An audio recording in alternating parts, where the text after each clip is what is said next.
സേവാഭാരതി സുഹൃത സംഗമം എളമക്കര ഭാസ്കരീയം കൺവെൻഷൻ സെന്ററിൽ പുരോഗമിക്കുകയാണ്. സേവാഭാരതിയുടെ പാലിയേറ്റീവ് കെയർ സെന്ററുകളുടെയും വയോജന സാന്ത്വന പരിപാലന കേന്ദ്രത്തിലെയും പ്രവർത്തകരുടെ സംഗമമാണ് സുഹൃത സംഗമം എന്ന പേരിൽ നടക്കുന്നത്. Retired DGP doctor Jacob Thomas പരിപാടി ഉദ്ഘാടനം ചെയ്തു. ജിജീഷ് കരുണാകരനാണ് സ്ഥലത്ത് നിന്നും ചേരുന്നത്.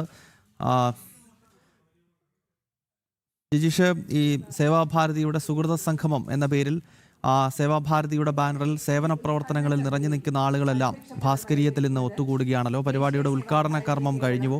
ഇനി എന്തൊക്കെയാണ് സുഹൃത സംഗമത്തിന്റെ ഭാഗമായി നടക്കാനുള്ളത്?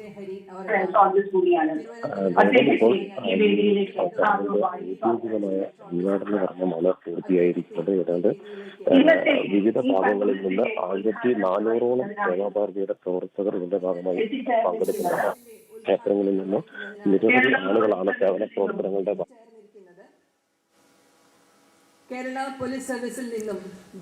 സേവാഭാരതിയുടെ സുഹൃത സംഗമം പരിപാടി കൊച്ചി എളമക്കര ഭാസ്കരീയം ഓഡിറ്റോറിയത്തിൽ നടക്കുകയാണ്. തത്സമയ ദൃശ്യങ്ങളാണ് പ്രേക്ഷകർ കാണുന്നത്.